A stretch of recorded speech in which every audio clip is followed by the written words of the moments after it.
welcome to the 80zest, the podcast that uses your votes to determine the most totally 80s song ever to blare from the tinny speakers of a canary yellow Walkman. In the heart of rock and roll, Cleveland, Ohio, I'm Keith Marsteller, and joining me from Seattle is the creator of the 80zest, my longtime friend and my co-host, it's Joe Walk. Hey, Joe. Hey, Keith. Can I just say, jump. Zinny-ninny. Jump. Zinny-ninny. Jump. Zinny-ninny. Joe, what the hell does that even mean? You know, I'm not. I think it's Slovakian for peace be with you and also with you. Oh, well, I got it. Then jum zinny-ninny jum to you. Yeah. Yeah, there you go. Yeah. Well, today, in our 18th episode of the 80zest, we're going to discuss our 7th matchup in the bands region. We're running out of first rounders in this region, Joe. Oof. Just one more after this. Getting down to it. We're down to it. And this pits 7 seed, Some Like It Hot, from the Supergroup. The power station, trying to keep Not our just articles. a power station. No, this is definitely the power station against our 10 seed. Let's Go All the Way by Sly Fox. Oh, that Fox is so sly. Worst band name in the countdown. Pretty bad. I mean, pretty just bad. I mean, well, you know what? It's got some competition. We'll talk about that in our next episode. Oh, I guess we will. Yeah. But in the words of our very much still alive English teacher, Mrs. Carter, it's you've trite. checked? It's trite. It's trite. Sly Fox. Come on.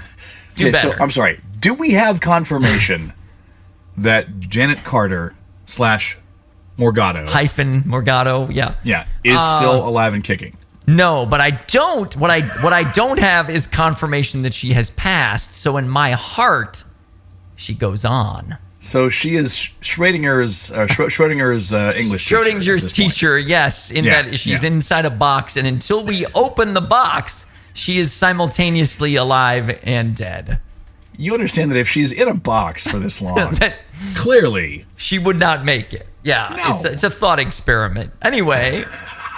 So, Some Like It Hot is from the album The Power Station, released on March 25th, 1985, and this song peaked at numero 6 on the U.S. charts. Wow, that's only, thinking back, that's only a couple days before a song that we just talked about in our previous show. That's right. In 1985, which was what? Which Voices Carry. So yeah, these two songs were charting at the same time. On the charts simultaneously. And Some Like It Hot beat it out 6 versus an 8, I believe. But anyway, Let's Go All the Way is from the album Let's Go All the Way, released in December of Let's Go All the Way, and it peaked at Let's Go All the Way in the United States. I'm sorry. Released in December of 1985 and peaked at number 7 in the U.S. So there you go. Again, we're kind of comparing similarly charted songs from the same year in this case. That's right. Well, let's get down to it and see what all the hubbub is about. Here's Supergroup, Some Like It Hot. Power Station with, God damn it, Joe. The Power Station with Some Like It Hot. Here we go. Don't forget that the.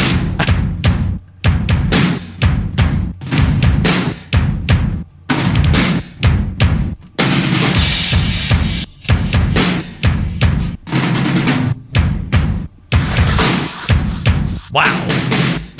That is such 80s sound production. Indeed.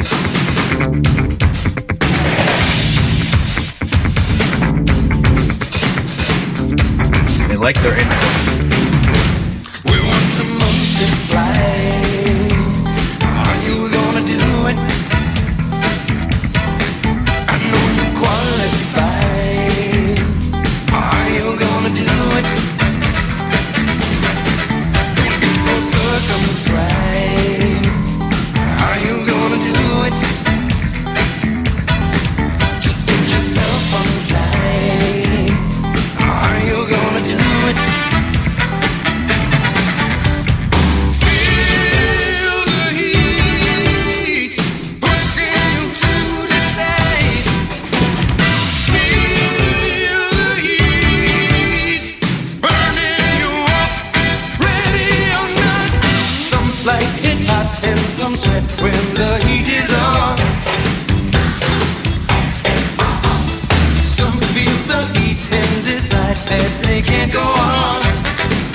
They can't go on, Keith. Yeah, so Some like it hot, but you can't tell how hot till you try. Some like it hot, So, let's that's- turn up the heat till we fry. that's pretty much Some Like It Hot, with Yep. some exceptions of different things they do, which we'll get to. And here's the dark horse underdog, Let's Go All the Way by Sly Fox. I like saying it like that. All right.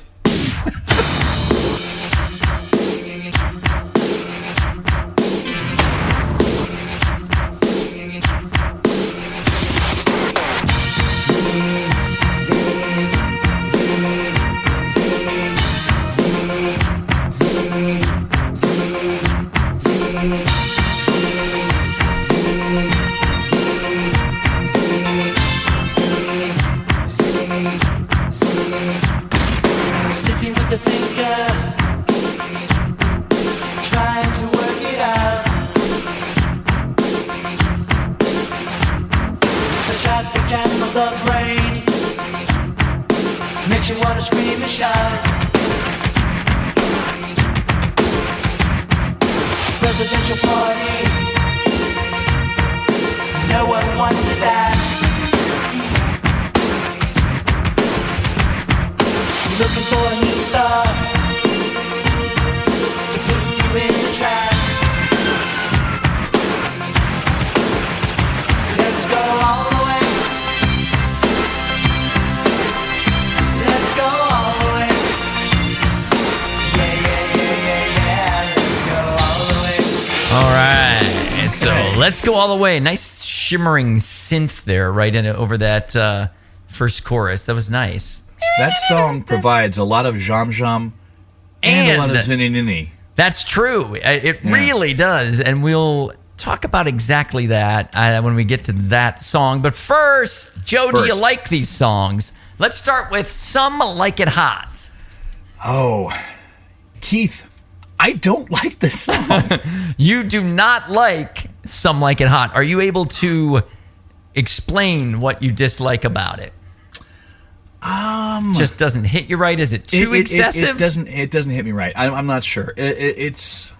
I feel like I should like it. Yeah. Like, oh, it's Robert Palmer. Oh, it's Duran. It's hilarious that you feel like you should like it, and I feel like I should not like it. We have the exact. I do like it, and I don't want to. And you don't like it, and you feel like, oh, I should. I mean, it's got all these ingredients that I generally but like. They don't mix together well for me, I guess. All right, so it's a no from you, a yes from me, dog. And then what about Let's Go All the Way? Let's Go All the Way, Sly Fox. I also don't like this song. So that is 2 songs now out of 2 that you do not like. And neither of these are on my hit skip list. It's not. It's you'd not let to them that play level. at a party. I would let them play a presidential party where no one wants to dance, for instance. Right, but if I'm putting together a mixtape to give to my crush, neither of these songs go on it. Well, it would be really forward to put "Let's Go All the Way" on a mixtape for a crush, like if you've never even had physical contact. I suppose, but it gets it gets your intentions right out there. I guess you wouldn't have to say it then, right? The song could say it for you. Yes. I am I kind of like Let's Go All the Way. I like it for how 80s it is. Right. Is where I'm at. Like when I was trying to think of 80s songs with all the kind of earmarks of that kind of sound production, this one kind of jumped into my brain, despite I don't seek it out. I hadn't listened to it in a long time. That's why it wasn't on my initial list. Right. And then when I went back to do what you did, look at the top charts, I saw this when I was like, oh, wow. That, with this whole zhum-zhumming and the zinny-ninnying. And so anyway, all right. So it's 2 songs that you absolutely are not in favor of liking very much, and 2 songs that I like and probably regret admitting that I kind of like them.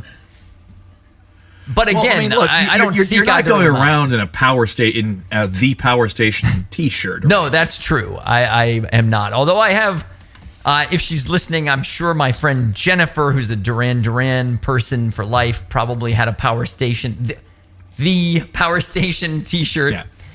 But no one else I know probably really cared that much about the Power Station. Just to guess. Do you feel like severe Duran Duran? I don't know if that's the right word. Severe, massive Extreme Duran Duran fans. Yeah. Did they resent Power Station? That's a great question. I'm going to have to interview somebody about that because I have several. I mean, my wife is a massive Duran Duran fan as well. Okay. And I don't know where she comes out on the Power Station. So, sweetheart, please say in the comments. She's one of the people listening to this podcast, one of our 7 or whatever listeners that we have. No, we have more than that. Yeah, it's definitely more than 6. More than 6. Tell us how you feel, guys, about Duran Duran kind of break up the Power Station. Because, let's talk about Some Like It Hot. This is a super group. Let's get into it. The Power Station. Who is in this that makes it a super group? Can I just say? Yeah. I just found out today that the drummer from Chic was in Power Station, and to me, that is the crouton in the soup that really elevates it. That really takes it. Yeah, Tony Thompson of Chic, Yes. of 70s fame, shows up with Robert Palmer. You might know him. He's not been in the countdown yet with his Simply Irresistible and whatever else big hits that he had. His other big songs. His Diet Coke commercial.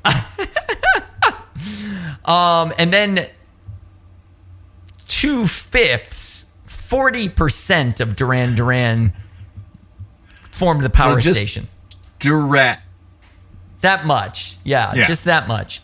Yeah. 4 of the 10 letters. Dura made the cut. And did you know prior to my writing it down which 2 members of Duran Duran were in the Power Station? I did not, because let's be clear.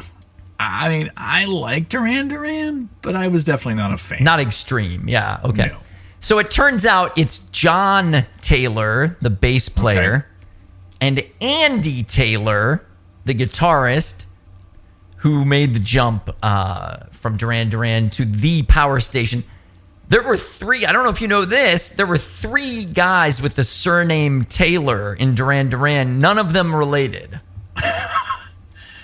I did not know that. I think there's also a Roger Taylor, who I believe may have been their drummer. Okay. I'll probably get fried if I'm wrong about that in the comments, but so be it. So why did Roger Taylor not join the other Taylors in this? You know what? I think I got to be wrong about that, right?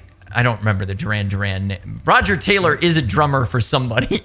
What if they were all Taylors? Like it was like 5 guys and named then Taylor. they named their band the Taylors. Yeah.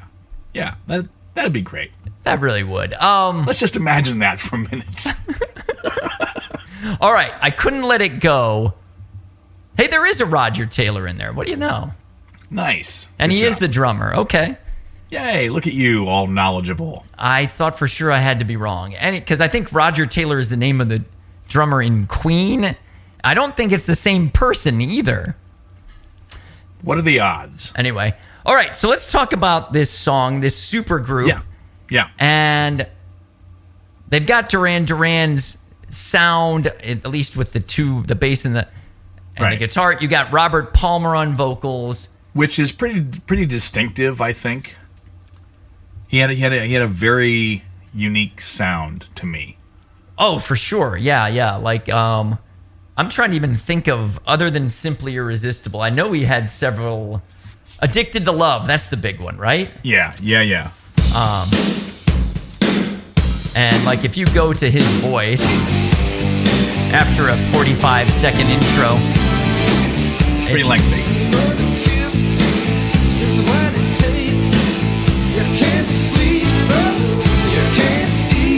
So at the time, anyway, it was really obvious that this was, he was the star at the time. Yeah. It was pretty obvious that this was his voice, but with a different backing. And so what do you think about this song what do you think makes it 80s, this song? Well, I mean, just the makeup of the band, just the fact that it is a blending of Robert Palmer and the Taylors of Duran Duran, no matter what the song was going to be, that would make it really 80s. Yeah, for sure. Because they were huge. So huge. They were massive, two massive acts combining, and then again, the drummer from Chic. Who was this there? Tony Thompson does smash the shit out of those electronic drum pads. Oh, yeah. Like, he destroys in that intro. Right. So I'm going to take a moment and I'm going to say, bow your head, because here we have the holy trinity of 80s sound processing. This might be peak 80s sound processing. We've got the Father reverb, the Son sound gating, and the Holy Ghost flanging. They're all coming together on this one track in a glorious amalgam of just that makes this have a sound that is kind of unique. The reverb, you're used to hearing reverb. You know what that's like. Yeah. You get this full sound. They're also like layering multiple tracks to create this kind of chorus effect. I don't know if we've talked about gating on the podcast. Have we ever talked about that? I don't think we have, but enlighten me. It's real quick. Imagine you have like this little gate and it's closed, and a certain amount of sound can open it. But as soon as that sound dissipates below a threshold, the gate closes. And so it gives it a clipped effect. Like if I hit a cymbal and it tails off, right? With a sound gate, that tailing off gets clipped. Got it. And it gives you the sound like you get in the intro here. Like, I don't know if you can... It almost feels like it's staccato, like you're that and it just stops. Yeah, so that's like a specific choice of using a sound gate. And then like flanging. Well, I feel more knowledgeable now. Thank you. And flanging is the Holy Ghost, and that is like this kind of jet kind of effect you hear. Yeah. And it's like if you took my voice and then took my voice and put it on top of it and then slid one like a tenth of a second to the left. It ends up making that like kind of like this weird delay noise. And they do that. And I feel like I'm giving a workshop on sound production, but but hey, I didn't know any of this, and I'm sure some of the people listening didn't either. At 121, you hear wrong song though. No, wait, that's the right song. That's the right song. Wrong spot. I thought I had okay, it's coming right up after this. So you hear the flanging on the drums after he sings the line. Like that kind of noise that's going through there. And then at the end, at 5 minutes, you hear it on the voices, and it's like you kind of know what it is, but now you know it's different, but now you know what is happening. Got it. That's flange. So anyway, Holy Trinity, it's all here. And it's hard to get more 80s than this. That's true.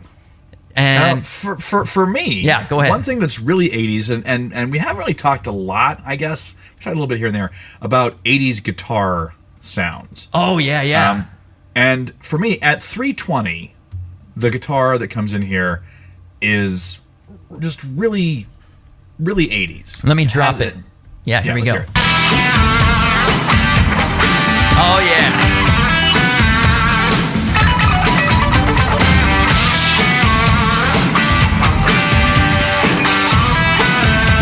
Now, I can't speak to what's going on there because Yeah.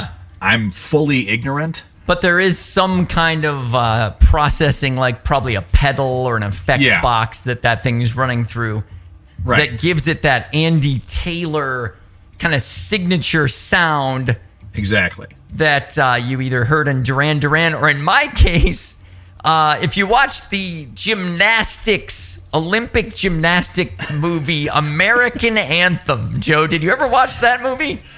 Dude, I did not. When we do our 80s-est movie bracket, American Anthem is going to be in there. And I'm going to have to watch American Anthem at one point. Oh, Lord. And it had an Andy Taylor solo song called Take It Easy that has a real similar guitar sound. You know, really bringing in the sound that you just identified. Yeah. So that's, mostly what that sounds like. That was in my college radio days. That was my friend Chad's and my sign-off song. We'd be like, hey, until next time, take it easy. And then That's right. We both of us separately had radio shows on the Kent State college radio station that had really no bandwidth. No, none whatsoever. It was broadcast on campus only through the electrical system.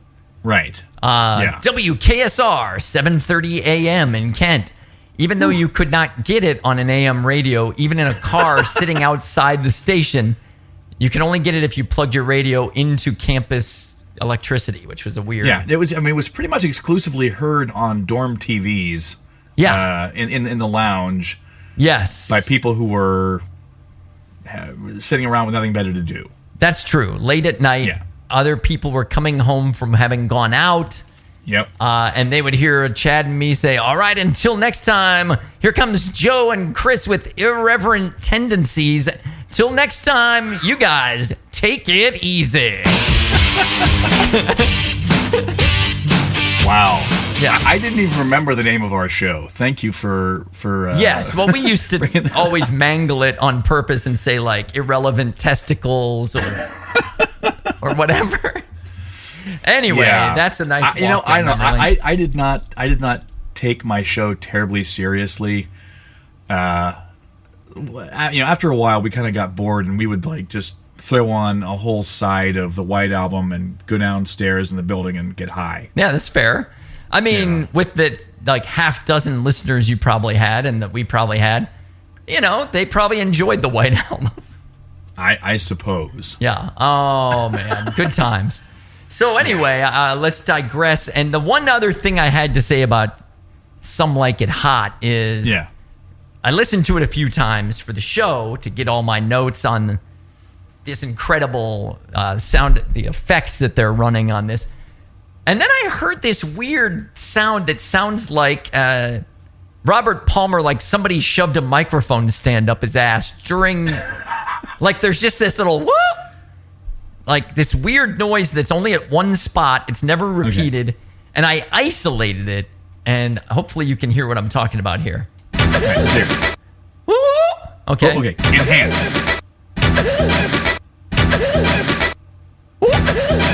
Anyway, there you go. So, sharp-eared listeners, go listen to the song and tell me on Spotify. We got it on a playlist.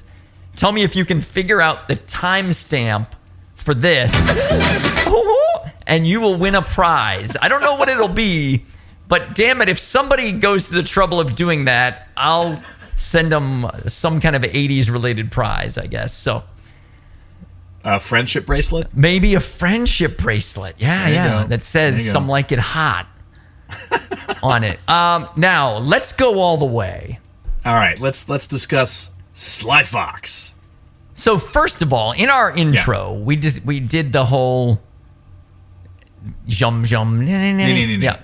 Now, as it turns out, we're finding out that everybody hears that bit differently. Oh, right? wow. I'm going to...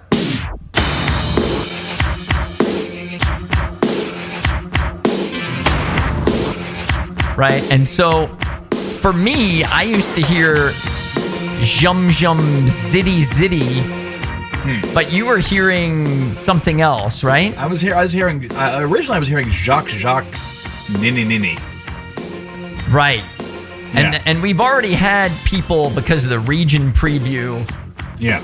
discuss what they're hearing in this song, and so far it's 4 people with 4 different things they're hearing.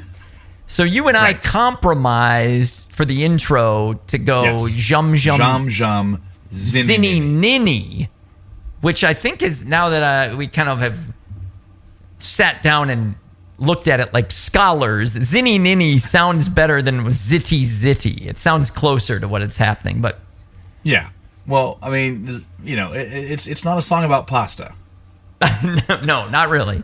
No. It's not I mean, ziti I guess all songs are about pasta in a certain sense. in a certain way, right? Yeah. So we do have a lot of 80s-ishness happening in here. Yes. Like, I mean, the very, very first thing that you get is this weird,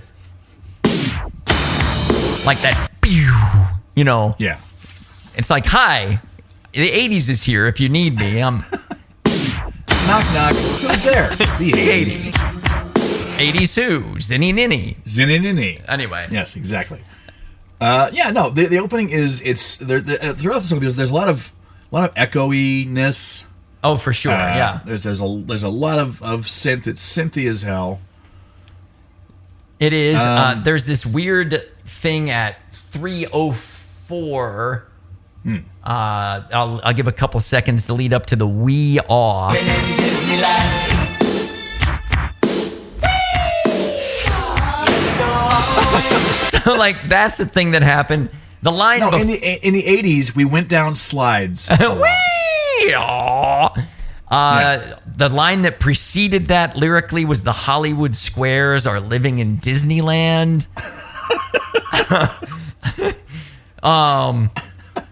At the time you heard this song, did you think it was about having sex? Absolutely, because there's nothing else that it's going to be about. I'm sorry. This is a song about, you know, let's not stop at heavy petting. Let's go all the way this time. Let's go not, all the way. Let's not dry hump again. No. Please. Let's go all the way. The author of this song is a guy whose nickname is Mudbone. And Mudbone claims that he wrote this about going for your dreams, not having sex. I don't know. Do you Mudbone. call bullshit on that? I call absolute bullshit on that. But writing a song about, like, you know, finally having sex would be very 80s. It would. Yeah. It would. Listening to it just in the opening of the show here. Yeah. I heard a line that I hadn't heard before. He says in the one of the first verses, he says, "Sitting with the thinker, Like Rodin. trying to work it out." Like he's sitting at the actual thinker. the sculpture. Yeah, he's like sitting down with the Rodin sculpture. Is I guess what's going on there? Do you know where the thinker is? Isn't it in Paris? Well, here's the thing: is the thinker? There are actually a whole bunch of different casts of it because they made more than one. They cranked them out. Oh, I did not know that. So yeah, the original. hang on. There we go. Did not know this. This is a toy. Yeah, the original would be probably in Paris, but they made casts of it, and there's more than one out there. Oh, okay. So he could have been an American sitting with the thinker cast somewhere in, like, say, New York or something. It's very possible. Yeah.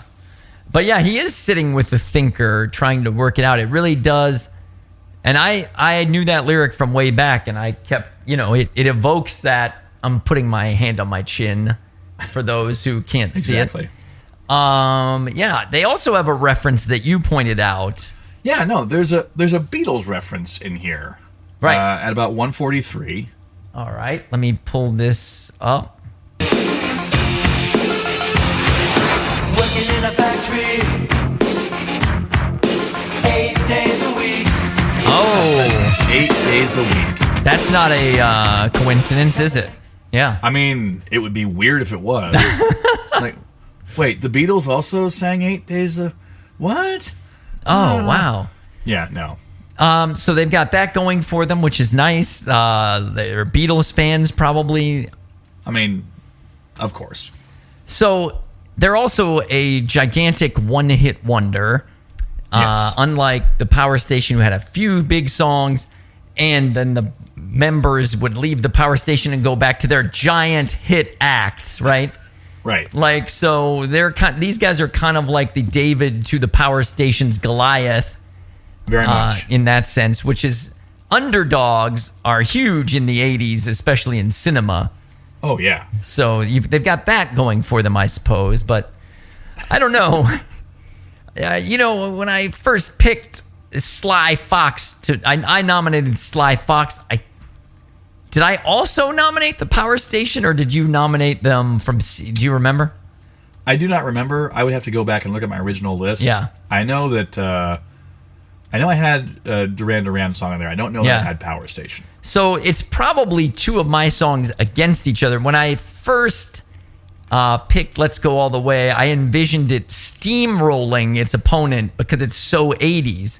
Right. But now that we come down to a verdict, I feel myself casting my vote for the excessive production of Some Like It Hot and the Power Station, because it's like a master's thesis on 80s sound production, or maybe a doctorate, of 80s sound. They have it all, and it's probably because that's Dr. Power Station. There you go. That's what we'll call it from now on. The Dr. Power Station. The Dr. Power Station. Or So would it be Dr. The Power Station? Oh, wow. Yes, that's what it would be. Dr. The Power Parse Station. that sentence there. What would you say after listening to two songs that you haven't listened to in a very long time, and neither of which you like at all? Which one to you is the most 80s? Where do you come out? Well, here's the thing. Let's Go All the Way is really, really 80s. But for me, the confluence of Robert Palmer and Duran Duran coming together is something that really could only have happened in that unique time. Okay. And if you add to that all your insight into the production, I'm going with Something Like It Hot. Okay. Look at us being in agreement. That's fun. Yeah. 2-0. And now it's up to you guys to cast your votes on which way this is going to go. I can see some diehard Sly Fox fans coming in and there upsetting. are no diehard Sly Fox fans. Who are we kidding?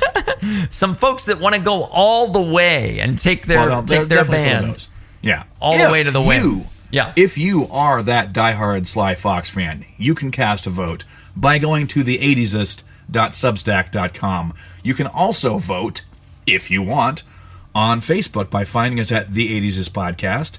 You can look us up on Threads at _80s_est.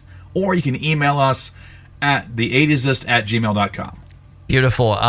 I think I may have already mentioned, but our Spotify playlists are up and running. Just look for The 80sist and you'll find the podcast and the lists. And while you're at it, you could click a thumbs up or something, You could leave us a review. Holy wow.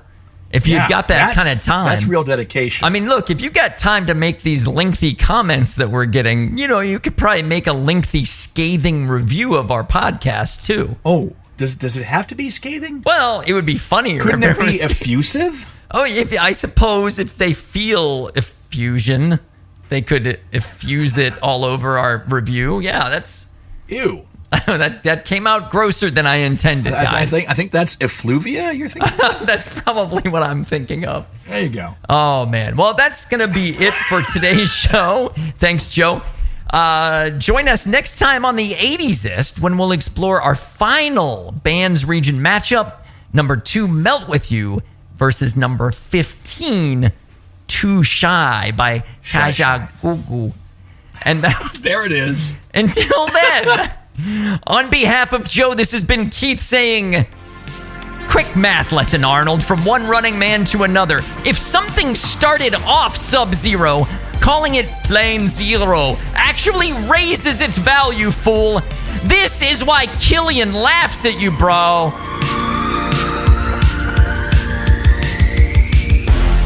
Hey, Killian! Here is Sub-Zero! Now, plain zero! Plain zero! Plain Zero!